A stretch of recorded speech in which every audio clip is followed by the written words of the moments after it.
Paul a dit une vérité que peu de chrétiens osent entendre.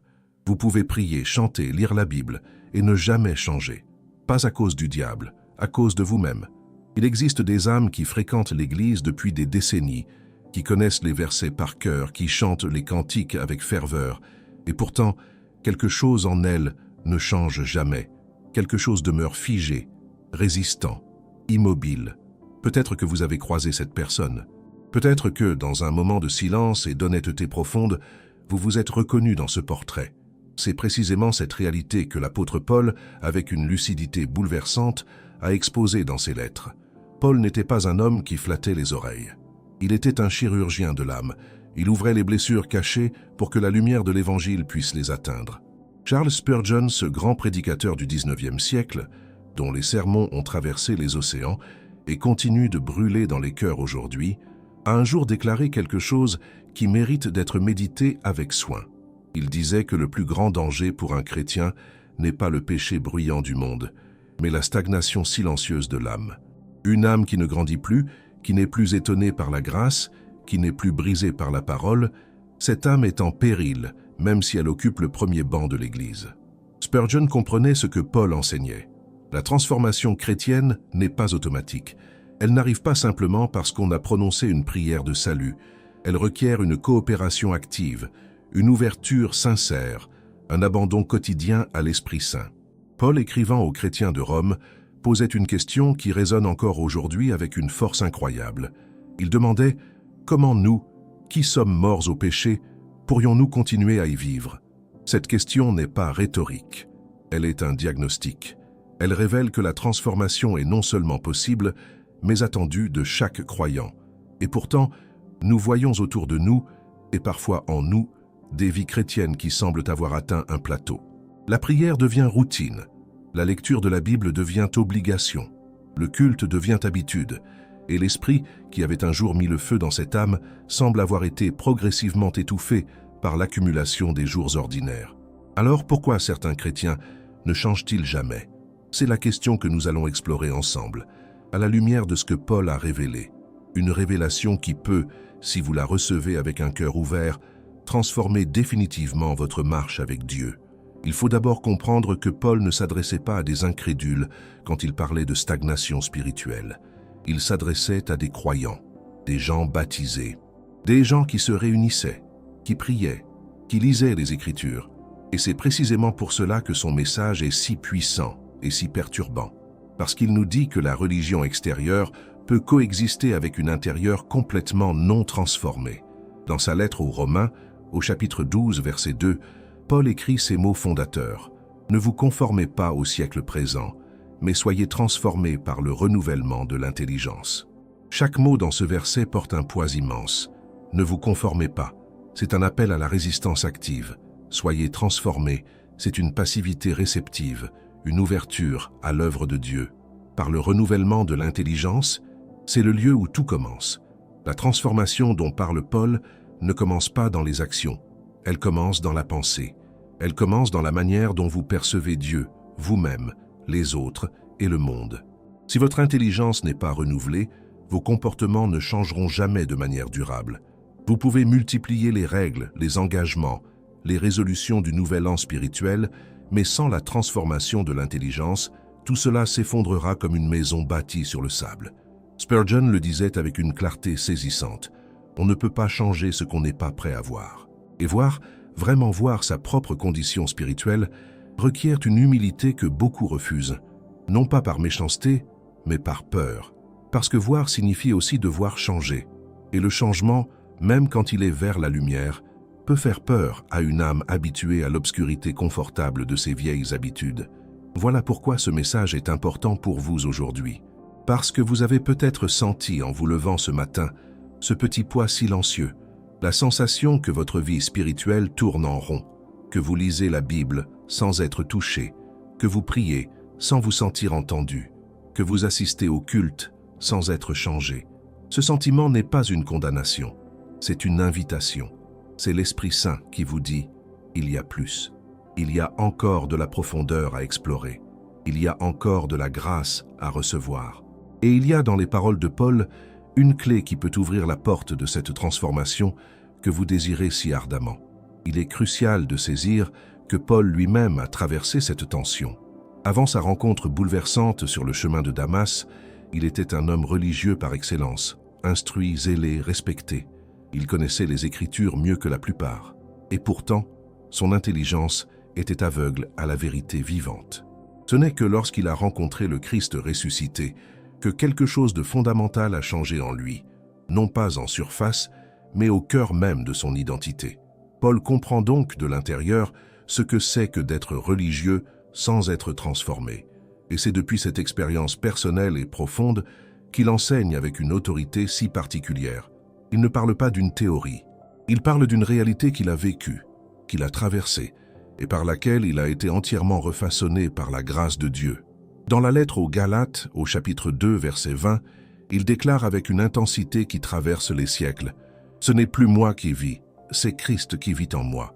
Voilà la transformation dont Paul parle, non pas une amélioration de soi, non pas un effort moral redoublé, mais une substitution de vie, le vieil homme qui laisse la place au Christ vivant, à l'intérieur même de l'âme croyante.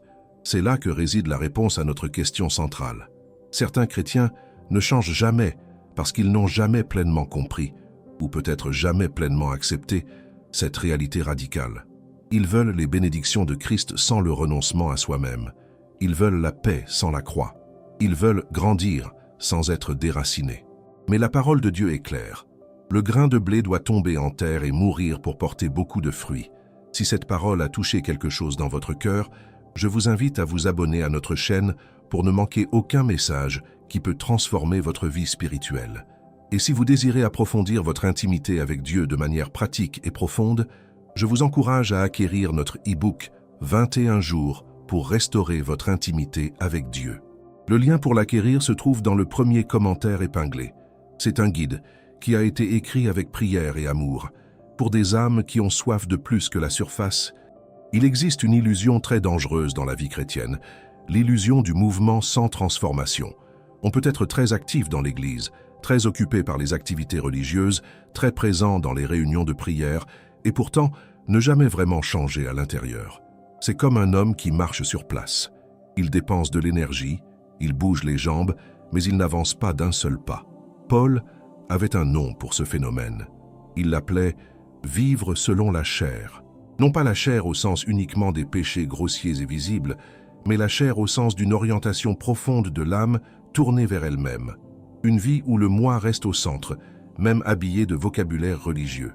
Dans sa lettre aux Romains, au chapitre 8, verset 5, Paul écrit avec une précision chirurgicale « Car ceux qui vivent selon la chair s'attachent aux choses de la chair, tandis que ceux qui vivent selon l'esprit s'attachent aux choses de l'esprit. » Remarquez la structure de cette phrase.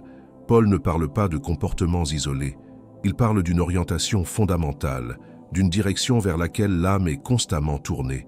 Voilà le premier grand secret que Paul révèle sur les chrétiens qui ne changent jamais. Leur orientation intérieure n'a pas été véritablement modifiée. Ils ont adopté un nouveau langage, une nouvelle communauté, de nouvelles habitudes extérieures. Mais l'orientation profonde de leur cœur est restée la même. Et cette orientation, quand elle n'est pas renouvelée par l'esprit, produit toujours les mêmes fruits. L'orgueil déguisé en zèle, la peur déguisée en prudence, l'égoïsme déguisé en discernement. Ce qui est particulièrement troublant dans cette réalité, c'est qu'elle peut passer inaperçue pendant très longtemps.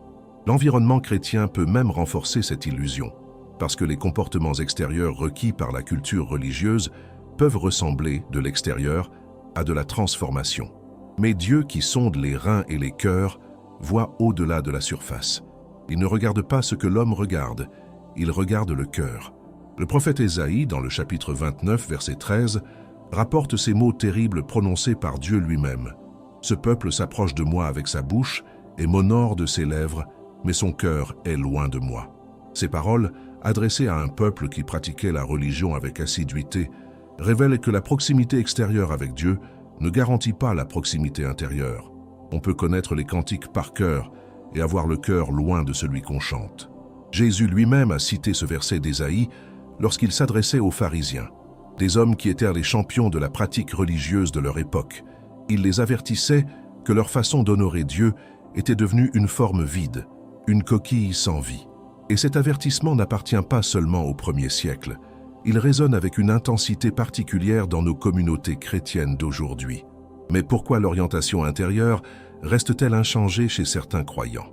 Paul nous donne une réponse dans sa lettre aux Éphésiens, au chapitre 4, versets 22 à 24.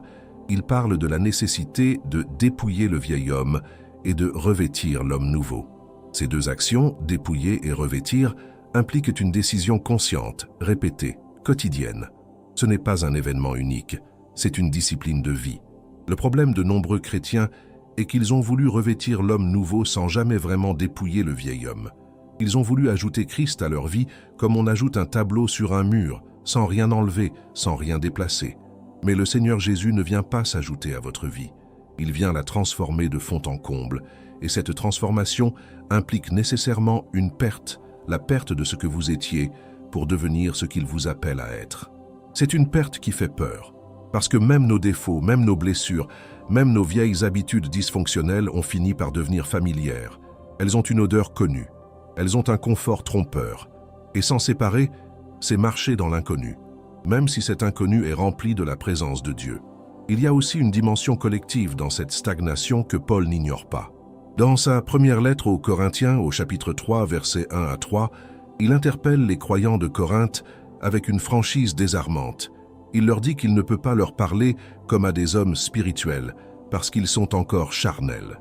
Il leur dit qu'il y a entre eux des jalousies et des querelles, et que cela prouve qu'ils vivent encore selon la chair. Ce passage est extraordinairement révélateur.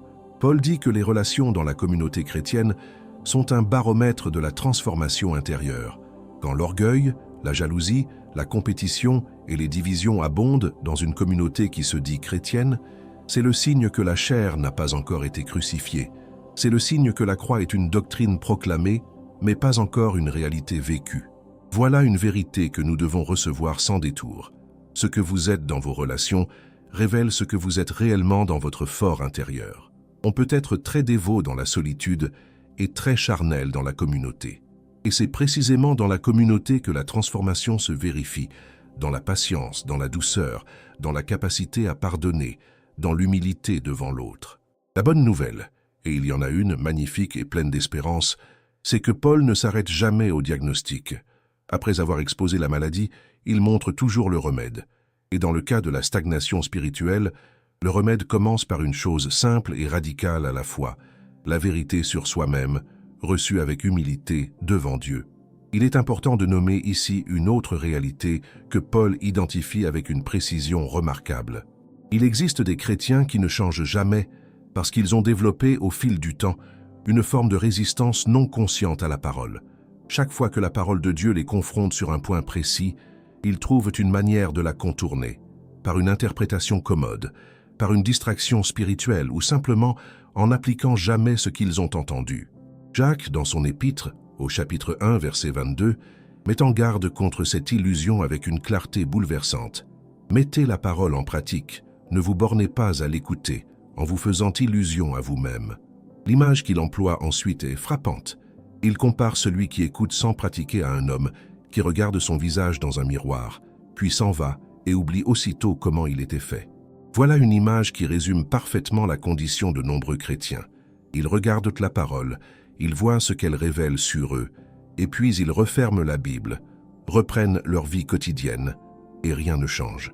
L'émotion du culte s'évapore, la conviction du sermon s'efface, et la semaine suivante, ils reviennent pour vivre le même cycle, une fois de plus. La transformation véritable, celle dont Paul parle, ne naît pas de l'émotion spirituelle, elle naît de l'obéissance résolue. Elle naît du moment où l'âme dit oui à Dieu non seulement dans le sentiment, mais dans l'acte concret, dans le choix difficile, dans la discipline du quotidien. Et c'est vers cette obéissance transformatrice que nous nous dirigeons maintenant, dans les parties suivantes de ce message. Il y a une question que beaucoup de croyants n'osent jamais vraiment se poser, non pas par manque d'intelligence, mais par crainte de ce que la réponse pourrait révéler. Cette question est la suivante. Est-ce que je veux vraiment changer? Pas en théorie, pas dans une prière prononcée à voix haute devant d'autres, mais dans le secret de mon cœur, là où personne ne regarde. Est-ce que je désire vraiment être transformé par Dieu? Cette question peut sembler étrange, car bien sûr, dirait-on, tout chrétien veut changer, tout chrétien veut grandir. Mais Paul, avec la profondeur de quelqu'un qui a été lui-même arraché à ses propres illusions, nous enseigne que la volonté de changer n'est pas aussi universelle qu'on le pense, et que l'obstacle principal à la transformation spirituelle n'est pas extérieur, il est intérieur. Il réside dans la volonté elle-même.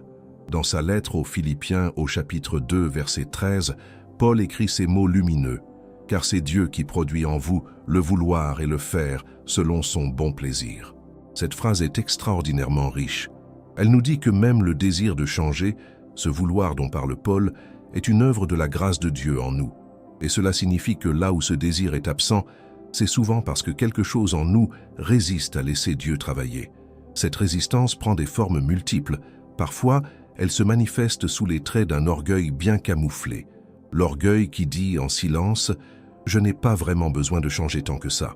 L'orgueil qui compare, qui regarde les autres et se rassure en constatant qu'on est en apparence meilleur qu'eux. L'orgueil qui préfère la réputation d'être un bon chrétien à la réalité d'être un chrétien authentiquement transformé. Parfois, la résistance prend la forme d'une blessure non guérie. Des chrétiens portent depuis des années des douleurs profondes, des déceptions, des trahisons, des deuils non faits, et ces blessures ont créé des murs autour du cœur. Des murs qui protègent de la souffrance, certes, mais qui empêchent aussi la grâce de circuler librement. Et derrière ces murs, la transformation ne peut pas se faire, car la transformation exige l'ouverture, et l'ouverture exige la vulnérabilité. Paul aborde cette dimension dans sa seconde lettre aux Corinthiens, au chapitre 7, verset 10, avec une distinction que peu de gens remarquent. La tristesse, selon Dieu, produit une repentance à salut dont on ne se repent pas, tandis que la tristesse du monde produit la mort. Voilà deux types de douleurs spirituelles. L'une mène à la transformation, l'autre mène à l'enfermement. Et la différence entre les deux, c'est leur direction, vers Dieu ou vers soi-même. Beaucoup de chrétiens qui ne changent jamais ont une tristesse du monde plutôt qu'une tristesse selon Dieu. Ils sont tristes de leurs échecs parce que ces échecs leur font honte, parce qu'ils les font se sentir inférieurs, parce qu'ils blessent leur image. Mais cette tristesse-là n'est pas la repentance. Elle ressemble à la repentance, elle en emprunte parfois le langage, mais elle ne conduit pas à la transformation, parce qu'elle reste centrée sur soi plutôt que tournée vers Dieu. La vraie repentance, la tristesse selon Dieu dont parle Paul, est différente. Elle ne pleure pas principalement sur ce qu'on a perdu ou sur ce qu'on a raté, elle pleure sur ce que le péché a fait à la relation avec Dieu. Elle est motivée par l'amour, non par la honte. Et c'est précisément pour cela qu'elle libère, qu'elle transforme, qu'elle ouvre des portes que la simple culpabilité ne peut jamais ouvrir. Voici un autre obstacle que Paul identifie avec une franchise remarquable, l'habitude de vivre dans la dualité. Dans sa lettre aux Galates, au chapitre 5, verset 17, il décrit la tension intérieure du croyant, car la chair a des désirs contraires à ceux de l'esprit, et l'esprit en a de contraires à ceux de la chair. Cette tension est normale, elle fait partie de la vie chrétienne. Mais certains chrétiens ont appris à s'y installer confortablement, comme si c'était un état permanent et acceptable. Ils ont appris à prier le matin et à mentir le soir. Ils ont appris à louer Dieu le dimanche et à céder à la colère le lundi. Ils ont appris à compartimenter leur vie, une zone pour Dieu, une zone pour soi, et cette compartimentalisation est devenue si naturelle qu'ils ne la voient même plus. Mais Dieu ne peut pas être le Seigneur d'un compartiment. Il est le Seigneur de tout, ou il n'est pas vraiment le Seigneur.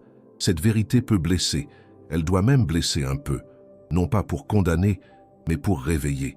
Car une âme qui ne ressent plus la tension entre la chair et l'esprit est une âme qui a peut-être cessé de se battre.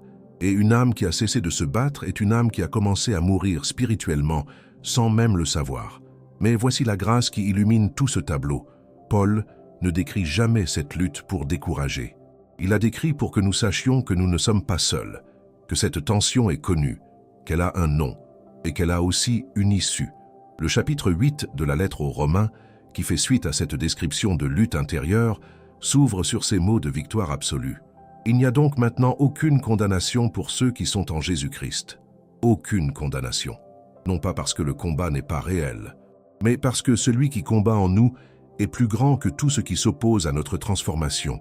Et c'est cette certitude que l'esprit qui habite en nous est plus puissant que la chair qui nous tire en arrière, qui doit nous pousser à ne jamais abandonner le chemin de la transformation, Il y a une dernière réalité que nous devons nommer dans cette partie, et elle est peut-être la plus délicate de toutes. Certains chrétiens ne changent jamais parce qu'ils ont redéfini inconsciemment ce que signifie être un bon chrétien. Ils ont fixé leur propre barre de mesure, souvent basée sur leur entourage, sur leurs traditions, sur leur histoire familiale, et dès qu'ils atteignent ce standard personnel, ils s'arrêtent. Ils concluent intérieurement qu'ils ont assez changé. Mais la parole de Dieu ne nous appelle pas à ressembler à notre entourage. Elle nous appelle à quelque chose de radicalement différent et infiniment plus élevé. Dans sa lettre aux Éphésiens, au chapitre 4, verset 13, Paul parle de parvenir à la mesure de la stature parfaite de Christ. Voilà l'étalon de la transformation chrétienne. Non pas le meilleur chrétien que vous connaissez, non pas la version améliorée de vous-même, mais Christ lui-même, dans toute la plénitude de son caractère. Cette vision est à la fois exigeante et libératrice. Exigeante, parce qu'elle ne nous laisse jamais la possibilité de nous dire que nous en avons assez fait. Libératrice, parce qu'elle nous indique que le chemin de la transformation ne finit jamais, et que chaque nouveau pas vers Christ est une victoire réelle, une grâce reçue, une preuve vivante que l'Esprit est encore à l'œuvre dans notre vie. Et cette œuvre, mes amis, ne s'arrêtera qu'au jour glorieux où nous verrons Christ face à face. Nous avons vu jusqu'ici que la stagnation spirituelle a des racines profondes, une orientation intérieure non renouvelée, une résistance cachée au changement, une tristesse qui tourne autour de soi plutôt que vers Dieu. Mais il existe encore une autre dimension que Paul expose avec une autorité remarquable et qui touche à quelque chose de très concret dans notre vie quotidienne, le rôle de la pensée dans la transformation spirituelle. Nous vivons dans un monde qui bombarde nos esprits sans relâche. Des images, des opinions, des valeurs, des peurs, des désirs, tout cela s'infiltre continuellement dans notre conscience, souvent sans que nous nous en rendions compte. Et si nous ne cultivons pas activement une pensée renouvelée par la parole de Dieu, nous serons inévitablement façonnés par les courants de ce monde, non pas de manière brutale et visible, mais lentement, imperceptiblement, comme l'eau qui creuse la roche. Paul, dans sa lettre aux Philippiens, au chapitre 4, verset 8, donne une instruction qui ressemble presque à une ordonnance médicale pour l'esprit. Tout ce qui est vrai, tout ce qui est honnête, tout ce qui est juste, tout ce qui est pur, tout ce qui est aimable, tout ce qui mérite approbation, ce qui est vertueux et digne de louange, que tout cela occupe vos pensées. Ce verset n'est pas une suggestion poétique, c'est une discipline spirituelle fondamentale.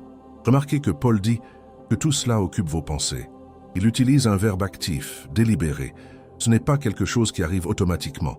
C'est quelque chose que l'on choisit, que l'on cultive, que l'on entretient jour après jour. Et quand cette discipline est absente, l'esprit se remplit par défaut de ce que le monde lui offre.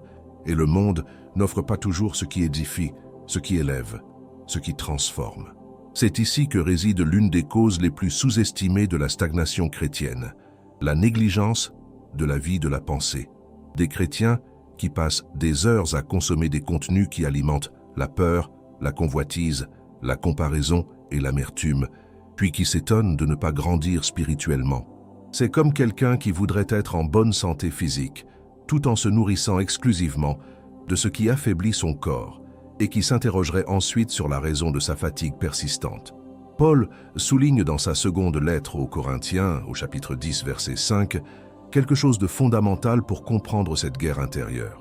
Il parle de renverser les raisonnements et toute hauteur qui s'élève contre la connaissance de Dieu et ramener toute pensée captive à l'obéissance de Christ. L'expression « ramener toute pensée captive » est saisissante.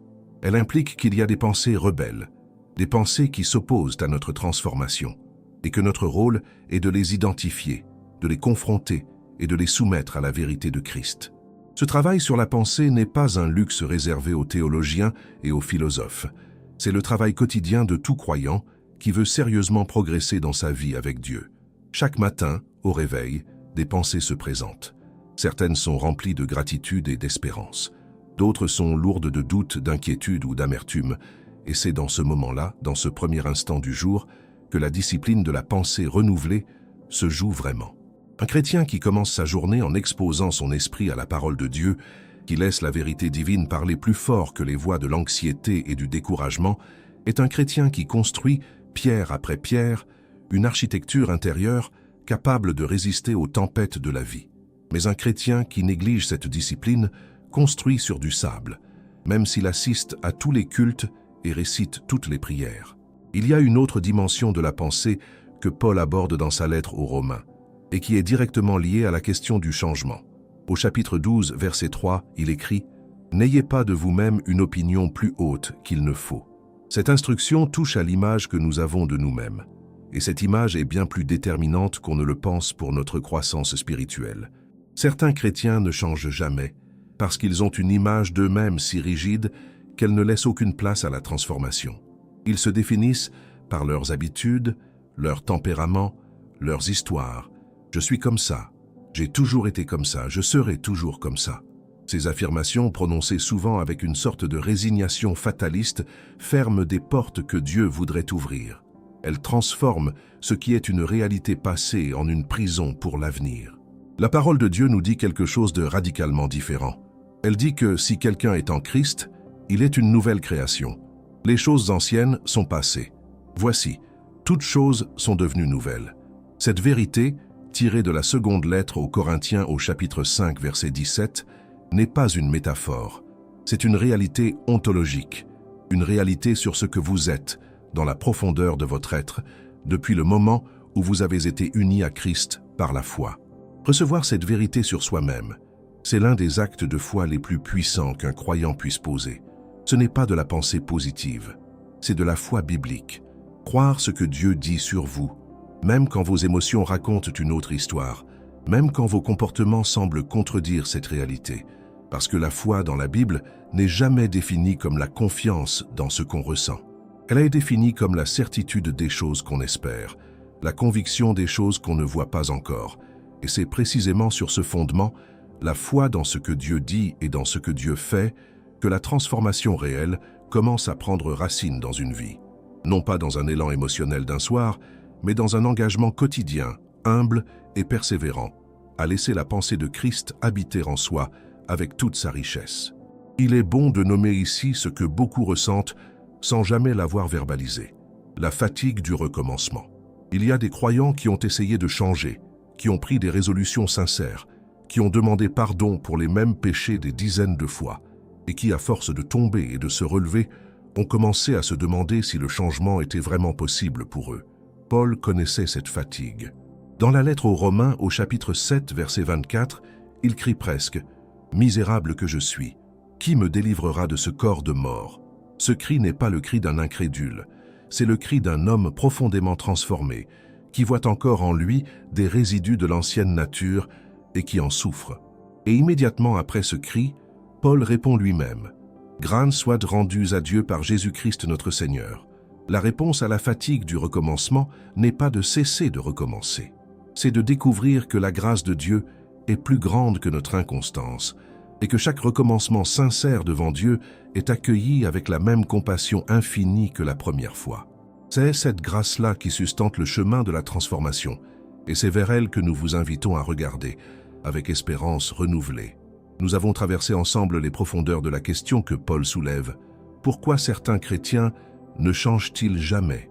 Nous avons vu la résistance intérieure, la pensée non renouvelée, l'orientation charnelle qui persiste derrière une façade religieuse. Mais il reste encore quelque chose d'essentiel à explorer, quelque chose que Paul place au cœur de sa théologie de la transformation, le rôle de la souffrance dans le processus du changement spirituel. C'est un sujet que beaucoup préfèrent éviter. Dans une culture qui valorise le confort, la réussite rapide et l'absence de douleur, parler de souffrance comme d'un instrument de transformation paraît presque anachronique. Et pourtant, Paul y revient avec une insistance qui ne peut pas être ignorée. Il ne parle pas de souffrance avec résignation, il en parle avec une étrange et profonde joie. Dans sa lettre aux Romains, au chapitre 5, versets 3 à 4, il écrit ces mots qui défient nos attentes. « Nous nous glorifions aussi dans les afflictions, sachant que l'affliction produit la patience l'expérience, et l'expérience l'espérance. » Relisez cette chaîne. Affliction, patience, expérience, espérance. Ce n'est pas un chemin que nous choisirions naturellement, mais c'est le chemin que Dieu utilise, encore et encore, pour creuser en nous des espaces que rien d'autre ne pourrait atteindre. Il est impossible de comprendre pourquoi certains chrétiens ne changent jamais sans saisir cette réalité. Certains ont fui systématiquement toute souffrance, toute adversité, tout dépouillement. Et en fuyant, ils ont aussi fui la profondeur. Ils ont préservé leur confort au prix de leur croissance. Ils ont évité la douleur du changement. Et ce faisant, ils sont restés exactement tels qu'ils étaient, année après année, décennie après décennie. La souffrance, dans la pédagogie divine, n'est jamais une punition pour le croyant, elle est une formation. Elle est le feu de l'orfèvre dont parle le prophète Malachie, dans le chapitre 3, verset 3. Le feu qui ne détruit pas l'or, mais qui le purifie, qui en élimine les scories, qui le rend plus brillant et plus précieux qu'il ne l'était avant d'entrer dans la fournaise. L'or qui n'a jamais traversé le feu n'est pas encore tout ce qu'il pourrait être. Cette image de l'orfèvre est l'une des plus belles et des plus consolantes de toute la Bible. Elle nous dit que quand nous traversons des saisons difficiles, des épreuves qui brisent nos certitudes, des pertes qui dénudent notre âme, des déserts spirituels où Dieu semble silencieux, nous ne sommes pas abandonnés. Nous sommes entre les mains d'un artisan divin qui sait exactement ce qu'il fait, qui contrôle la température du feu et qui ne nous quittera pas des yeux jusqu'à ce que son image soit parfaitement reflétée dans le métal transformé. Paul lui-même était un homme forgé par la souffrance. Dans sa seconde lettre aux Corinthiens au chapitre 11, il dresse une liste vertigineuse de tout ce qu'il a enduré: naufrage, emprisonnement, flagellation, faim, froid, danger de toutes sortes. Et pourtant, c'est cet homme-là qui écrit avec la plus grande autorité sur la joie, la paix et la transformation. Ce n'est pas une coïncidence. C'est le fruit direct d'une vie passée entre les mains de Dieu, dans le feu de l'épreuve et la grâce de la délivrance. Dans cette même lettre, au chapitre 12, verset 9, Paul rapporte les paroles que le Seigneur lui a adressées: « Ma grâce te suffit, car ma puissance s'accomplit dans la faiblesse. » Et Paul répond avec une liberté qui ne peut naître que d'une vraie transformation intérieure. « Je me glorifierai donc bien plus volontiers dans mes faiblesses, afin que la puissance de Christ repose sur moi. » Voilà une des déclarations les plus contre-culturelles de toute la Bible. Dans un monde qui glorifie la force et la maîtrise de soi, Paul dit « C'est dans ma faiblesse que je suis fort ». Non pas parce que la faiblesse est une vertu en elle-même, mais parce que la faiblesse reconnue et offerte à Dieu devient le canal par lequel sa puissance peut couler librement. Là où l'homme fort se suffit à lui-même, l'homme faible s'ouvre à Dieu. Et c'est cet homme-là, ouvert, dépendant, humble, que Dieu peut transformer. Mais il y a encore un aspect que Paul soulève et qui touche à quelque chose de très pratique. Dans sa lettre aux Colossiens, au chapitre 3, versets 12 à 14, il donne une liste de vertus à revêtir: la compassion, la bonté, l'humilité, la douceur, la patience et par-dessus tout, l'amour.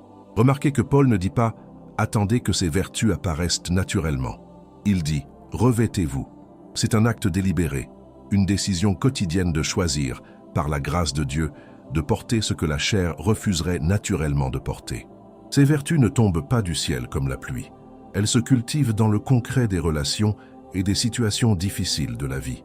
Elles se forment dans la manière dont vous répondez à la personne qui vous a blessé, dans le choix de garder le silence quand votre orgueil voudrait répliquer, dans la décision de prier pour quelqu'un que vous n'aimez pas encore, jusqu'à ce que l'amour de Dieu pour cette personne commence à habiter votre propre cœur. Il y a encore une vérité que Paul souligne avec insistance, et elle concerne le rôle de la communauté dans notre transformation. Dans la lettre aux Éphésiens, au chapitre 4, verset 16, il décrit l'Église comme un corps dont chaque partie contribue à la croissance de l'ensemble. Aucune partie ne peut se développer en isolation. Des chrétiens qui restent toujours les mêmes sont souvent des chrétiens qui se sont coupés de la communauté authentique. Ils assistent peut-être au culte, mais ils ne se laissent pas connaître. Ils ne permettent pas à la correction fraternelle de les atteindre. Et sans cette friction bienveillante, la transformation reste superficielle. Dieu a placé dans la communauté des dons et des grâces que vous ne pouvez pas trouver seul. Le frère qui voit là où vous avez un angle mort, la sœur qui prie pour vous avec une ferveur que vous n'avez pas encore pour vous-même. Les recevoir avec humilité, c'est aussi une forme de coopération avec l'œuvre de l'Esprit en vous. Et c'est cette certitude que nous ne marchons pas seuls, que la main de Dieu est sur nous, qui nous donne le courage d'avancer. Car celui qui a commencé en nous cette bonne œuvre la rendra parfaite jusqu'au jour de Jésus-Christ. La transformation dont Paul parle n'est jamais un chemin rectiligne. Elle connaît des avancées et des reculs, des saisons de lumière et des nuits de doute. Mais elle est réelle, elle est possible, et elle est promise à quiconque s'abandonne sincèrement entre les mains de Dieu. Le Seigneur ne nous appelle pas à la perfection immédiate, il nous appelle à la fidélité quotidienne, à ce petit oui répété chaque matin qui dit « Seigneur, fais de moi ce que tu veux ».